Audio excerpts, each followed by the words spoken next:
Vers vous, Monsieur Abdel Nasser Naji, que pouvez-vous nous dire sur les négociations d'hier et cette réunion? Donc, qu'est-ce qu'il en ressort? Bon, je pense qu'il y a des points positifs, comme l'a dit ici Gdira. Il y a aussi des points négatifs qu'il faut bien sûr essayer de dissiper pour pouvoir avancer de l'avant et avoir des négociations qui aboutiront à des résultats positifs. Alors, moi, je vais essayer de faire une comparaison entre l'ancien dialogue et le nouveau dialogue. Parce que l'ancien dialogue a abouti à un statut unifié qui n'était pas à la hauteur des aspirations de toutes les parties prenantes. Donc, pour ne pas refaire les mêmes erreurs, je pense qu'il faut faire une comparaison. Alors, de point de vue similitude, il y a d'abord la présidence du chef de gouvernement. C'est lui qui a présidé l'ancien dialogue, mais il s'est contenté de lancer le dialogue. Et après, il est devenu absent tout au long de ce dialogue. Et à la fin, on a abouti au statut unifié. Deuxième similitude, ce sont les interlocuteurs. Donc, les interlocuteurs, lors du premier dialogue, ce sont les 4 syndicats. Aujourd'hui, on retient la même solution, la même démarche, et on continue à négocier avec les mêmes syndicats, alors qu'on sait que les coordinations, elles pèsent de leur poids dans le terrain. Ils contrôlent même le terrain. Mais elles ne sont pas institutionnalisées pour le moment. Donc Oui, mais ça, je pense que ce n'est pas un obstacle au dialogue. On peut toujours trouver des solutions pour dialoguer. Mais à part ça, il y a aussi la non-implication du 5e syndicat qui faisait partie du dialogue de départ, mais qui s'est abstenu après l'accord du 14 janvier. Et il fait partie des syndicats les plus représentatifs. En plus de ça, il coordonne avec les coordinations. Aujourd'hui, ce syndicat coordonne avec les coordinations. Donc je pense qu'il fallait appeler au dialogue même ce syndicat pour essayer un peu d'apaiser et de calmer le terrain et pour lancer le dialogue sous de bons auspices. Parmi les similitudes, on peut aussi parler de la référence du dialogue. La référence du dialogue était l'accord du 14 janvier. Aujourd'hui aussi, on conserve l'accord du 14 janvier comme référence à ce dialogue. Alors que cet accord même était le sujet de beaucoup de réserves de la part d'abord du 5e syndicat, qui est le FNE, et de la part des coordinations. Donc, poursuivre le dialogue sur la même référence, ou le même référentiel, risque aussi de faire obstacle au bon avancement du dialogue. L'autre élément qui est parmi les similitudes entre le dialogue du 14 janvier et le dialogue qui a commencé hier, c'est la présidence ou bien la partie qui pilote le dialogue. Alors aujourd'hui, la partie qui pilote le dialogue, c'est le ministère de l'Éducation.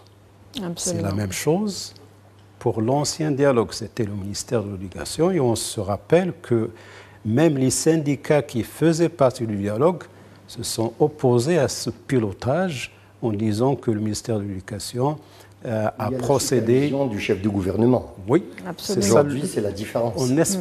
En espérant qu'il va poursuivre dans la supervision, parce que dans l'ancien dialogue, il était aussi le superviseur.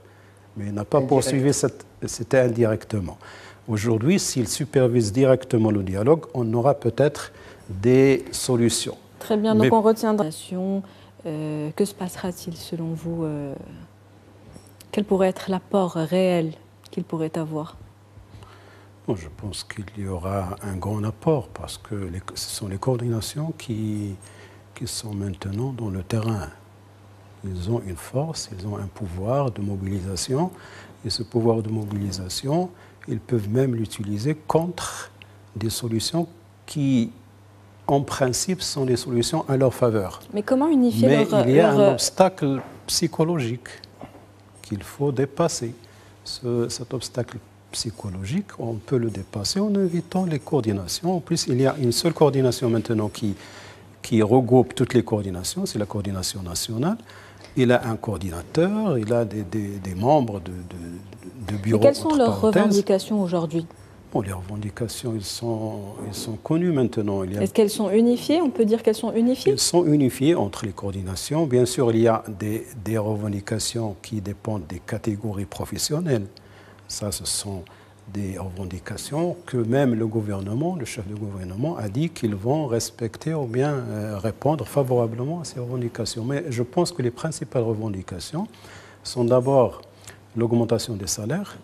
Et ça, en principe, il y a un accord maintenant entre le gouvernement et les syndicats.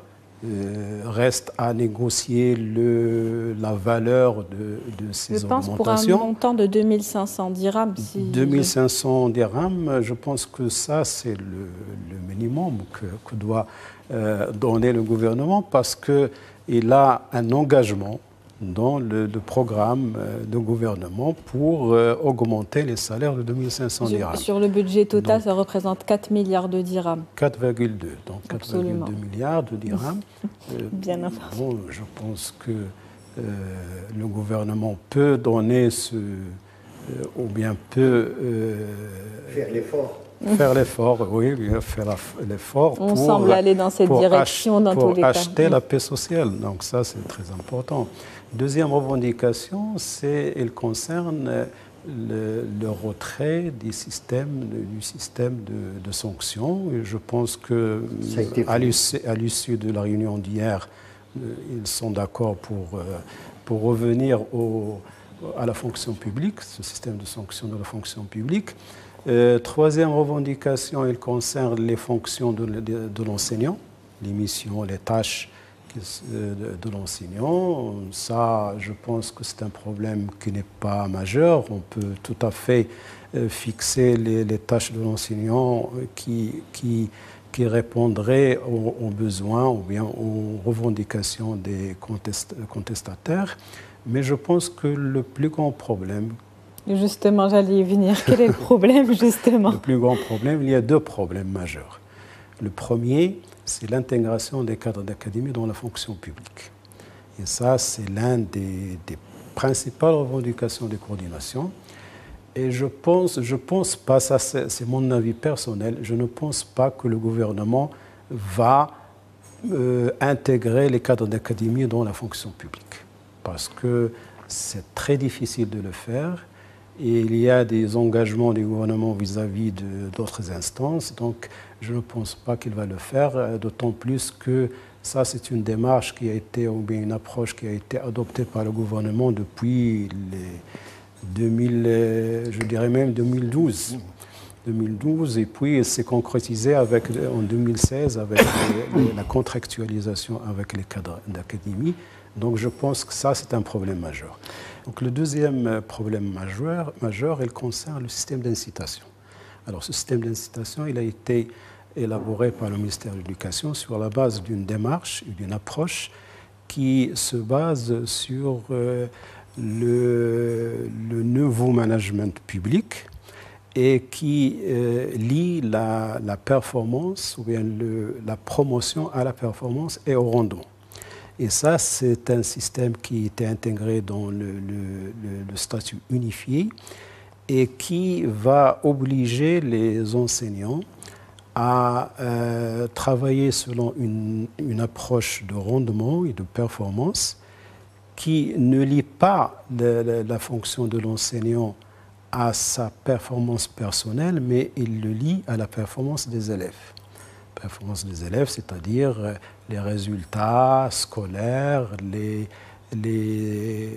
résultats d'apprentissage Et en faisant cette liaison entre le travail de l'enseignant et les résultats d'apprentissage, les enseignants ont peur que ça ne donne pas vraiment la valeur exacte de leur travail et de leurs efforts. Monsieur Gdiri, que peut-on dire de l'écart potentiel qu'il pourrait y avoir peut-être entre les élèves aujourd'hui qui sont dans le secteur privé et qui continuent leur scolarité normalement?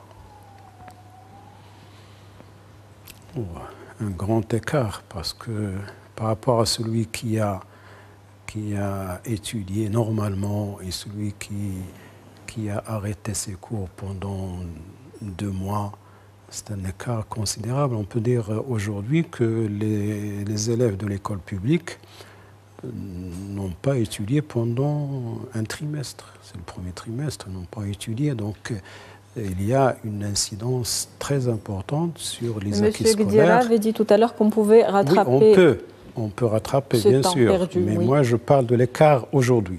L'écart, il existe. En plus de ça, il y a un écart qui est au temps normal. Il y a des écarts entre l'école publique et l'école privée. D'ailleurs, c'est la cause principale de la mise en route de la feuille de route pour, bien sûr, réformer l'école publique pour qu'elle soit à la hauteur de l'école privée. Mais bien sûr, il y a des solutions pour rattraper. Moi, je pense en plus que ce qui a été dit par Sigdira, on peut penser par exemple à recentrer le programme scolaire sur l'essentiel, parce qu'on sait que le programme scolaire, il est long, mais il y a plusieurs choses dans le programme scolaire qui ne peuvent... je ne dis pas qu'ils ne servent à rien, mais ils peuvent être court-circuités un petit peu pendant cette année. On peut aussi ajouter 2 semaines à la fin de l'année, comme on peut aussi renforcer le soutien scolaire. Et aujourd'hui, dans les écoles pionnières, on parle du soutien scolaire sur la base d'une méthode innovative qui vient de l'Inde, qui s'appelle TARL. Et d'après le ministère de l'Éducation, d'après l'expérimentation qui a été réalisée cette année, ils disent que pendant 2 mois, ils ont réalisé pendant 2 mois le soutien scolaire. Ils disent qu'ils ont rattrapé de 1 à 1 année d'apprentissage. Moi, je doute de ces résultats, mais...